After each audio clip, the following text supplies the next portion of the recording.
नमस्कार दोस्तों। दुनिया का ऐसा कौन सा प्रोफेशन है जिसमें लोग आपको साहब लगाकर बोलते हैं? मास्टर साहब, ठीक है। मास्टर जी नहीं, साहब। वो है डॉक्टर साहब। और डॉक्टर बनने के लिए इंडिया में एक टेस्ट पास करना पड़ता है। उस टेस्ट का नाम है नीट। और इस साल जो नीट है वो होने वाला है 12 सितंबर को। यस दोस्तों, 12 सितंबर को डेट आ चुकी है नीट एग्जाम की। ये एग्जाम कई बार पोस्टपोन हुआ कोरोना की वजह से, और अभी भी बच्चे इसको पोस्टपोन करने की डिमांड कर रहे थे बिकॉज कई हिस्सों में बाढ़ आई हुई थी, कई हिस्सों में ट्रांसपोर्टेशन दिक्कत थी। लेकिन पूरे अनलॉक के बाद सरकार ने ठान लिया, एनटीए ने ठान लिया कि अब एग्जाम लेना है। और फाइनली 12 सितंबर को एग्जाम होने वाला है। और दोस्तों अब इस एग्जाम को 2 दिन बचे हैं, मतलब आज 10, 11, 12। तो मुझे लगा कि मैं चूंकि कई साल से नीट के बच्चों को पढ़ा रहा हूं, तो एक नीट प्रिपरेशन के लिए लास्ट मिनट की कुछ टिप्स दे देते हैं अपने बच्चों को और उन्हें बता देते हैं कि क्या उनको ध्यान रखना चाहिए। तो देखिए, मैंने कुछ पॉइंट्स यहाँ पर ढूंढे हैं। वैसे तो बहुत सारी वीडियोस हैं इंटरनेट पर भी, बहुत सारे टीचर्स भी आपको बता रहे होंगे, लेकिन मैं आपको कुछ ऐसी टिप्स बताऊंगा जिनको सुनकर आपको रियली में बेनिफिट मिलेगा। तो सबसे पहली टिप क्या है, देखिए, कुछ बच्चे क्या करेंगे, अभी भी लास्ट टाइम तक अलग अलग नोट्स पढ़ने की कोशिश करेंगे। भाई अपने नोट्स दे दे, यार इसके नोट्स दे दे, भाई ये बुक मिल गई। तो प्लीज डोंट डू दिस। अगर अब आपने जो पढ़ रखा है उसी को आपको रिवाइज करना है। अगर आपने शॉर्ट नोट बना रखे हैं तो बहुत अच्छा, नहीं बना रखे हैं तो 4-5 A4 की शीट ले लो जिसपे फोटो स्टेट करते हैं, और उस पर अपने मेन फॉर्मूले, मेन डेफिनेशन लिख लो, और जिस चीज में आप अटकते हो उसको वहां पर रिवाइज करने के लिए लिख लो। तो मुझे ऐसा लगता है कि आपके बहुत बेनिफिट होगा। तो no new book note now. लेकिन अगर आपके पास शॉर्ट नोट है तो उनको आप रिवाइज कर सकते हो, तो बिल्कुल नहीं। अगर आपका कोई दोस्त आपको नोट्स दे रहा है तो मत लो, कोई बुक्स दे रहा है मत लो, कुछ नहीं। जो आपने पढ़ रखा है उस पर ट्रस्ट रखिए। हमारा ब्रेन एक बार जिस चीज को पढ़ लेता है उसको उसके अंदर रिकॉर्ड हो जाती है। दूसरी बात है रिवाइज फॉर्मूले। सारे फॉर्मूले आपको रिवाइज करके जाने हैं।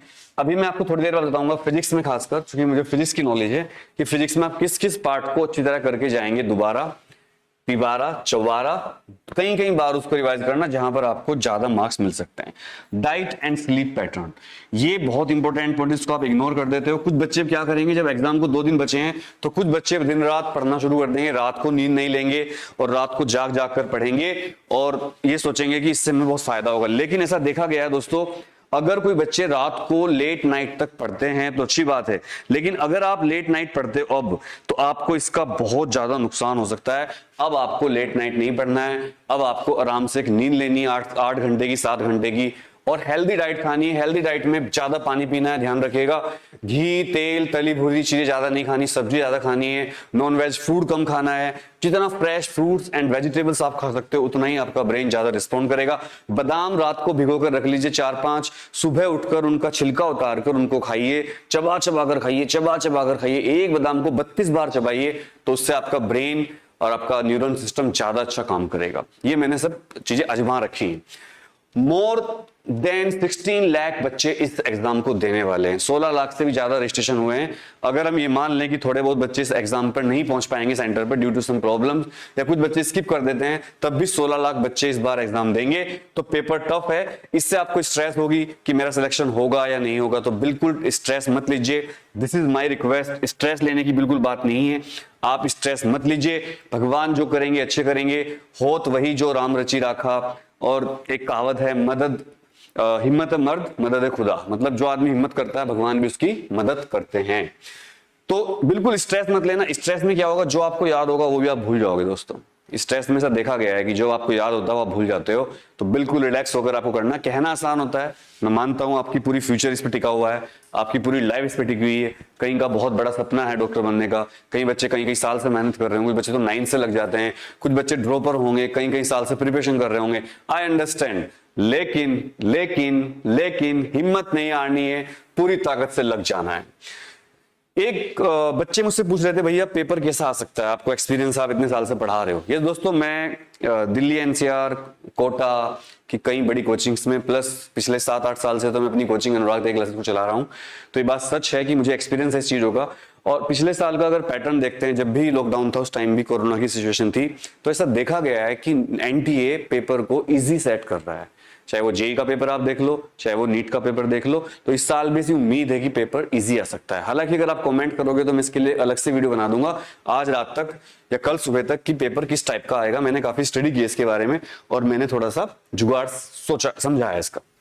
लेकिन अभी मैं आपको थोड़ा बता दूं, पेपर बहुत टफ नहीं आएगा छोड़कर फिजिक्स को। फिजिक्स का पोर्शन थोड़ा टफ आ सकता है, इस पर आप ज्यादा विशेष प्रयास करिए। मुझे नीट वाले बच्चों से एक शिकायत रहती है कि नीट वाले जो हमारे बच्चे हैं वो सबसे कम फिजिक्स पढ़ते हैं और सबसे ज्यादा वो बायोलॉजी पढ़ते हैं। अरे नीट वालों, अरे फ्यूचर के इलाज करने वालों, अरे मेरे डॉक्टरों, अरे मेरे दिल के छल्लो, बायोलॉजी तो आप सबकी तकड़ी होती है, बायोलॉजी तो आप फोड़ देते हो, लेकिन जब युद्ध होता है दो सेनाओं के बीच में तो उस सेना को फायदा होता है जिसका वो चीज स्ट्रांग हो जो उसके दुश्मन का वीक है। अब जो आपका प्रतिद्वंदी, जो आपका कॉम्पिटिटर बच्चा है, बायो तो सबकी अच्छी है, तो वहां तो कंपटीशन होनी नहीं है। कंपटीशन होनी है फिजिक्स में। थोड़ी सी भी अगर कोई बच्चा एज ले जाए फिजिक्स में तो उसका सिलेक्शन हो जाता है, ऐसा देखा गया है मेरे एक्सपीरियंस में भी, और आपको भी बात पता होगी। फिजिक्स से बचिए मत। अभी लास्ट टाइम में फिजिक्स के शॉर्ट नोट्स बनाकर 3, 4, 5, 10 पेज और वो आप रिवाइज कर लीजिए, ठीक है। एक लास्ट बात, बच्चे स्ट्रेस की वजह से पेपर को ध्यान से नहीं पढ़ते और टिक कर देते हैं, क्योंकि ओएमआर शीट वाला पेपर है। ये बहुत बड़ी प्रॉब्लम है। तो आपको ऐसा नहीं करना है, आपको स्ट्रेस बिल्कुल नहीं लेनी है, आपको कॉमन मिस्टेक नहीं करनी है। जैसे कहीं आपने यूनिट चेंज नहीं करी तो आपका आंसर गलत हो गया। अच्छा, जो आपका आंसर गलत होगा ना वही पहला ऑप्शन होगा ज्यादातर। जैसे बच्चे बहुत सारी गलतियां कर देते हैं। एक क्वेश्चन बहुत आता है, light year is the unit of, तो पहला ऑप्शन होता है टाइम, तो ईयर बच्चा होता है ईयर टाइम। हालांकि आप सोचोगे सर ये तो हमें पता है, लेकिन यकीन मानिए बहुत इंटेलिजेंट बच्चों से भी गलती हो जाती है।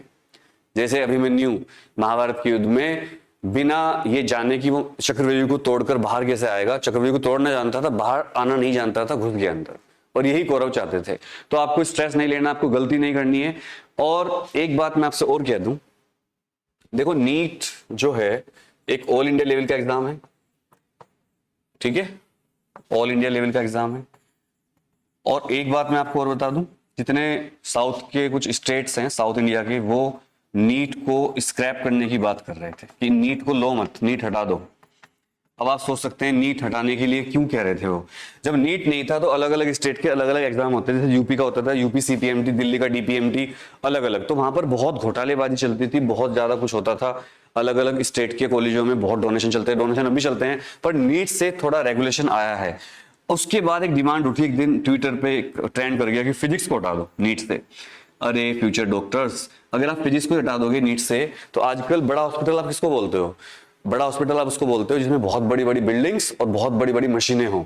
और मशीनें मतलब क्या? फिजिक्स। आपका सबसे छोटा जो इंस्ट्रूमेंट होता है डॉक्टरों का वो होता है स्टेथोस्कोप, वो तो पूरी फिजिक्स है ना। तो फिजिक्स को छोड़कर आप डॉक्टर अच्छे कैसे बनोगे? माना कि टफ है, लेकिन आपका टफ नहीं, आप फोड़ दोगे, तोड़ दोगे। हमारी तरफ से, अनुराग के क्लासेस की तरफ से, एग्जाम जानकारी की तरफ से और हमारे सारे सब्सक्राइबर की तरफ से सारे नीट वाले बच्चों को ऑल द बेस्ट। भगवान आपका सपना जरूर पूरा करेगा। अल्लाह, जीसस, वाहेगुरु, जो भी आप मानते हो, सुबह उनका नाम लेकर जाना, उनको याद करना और अपने मम्मी पापा के पैर छूकर जाना। और मेरा तो हमेशा रहता है कि आप लोग कामयाब हो जाओ। लव यू ऑल, जय हिंद।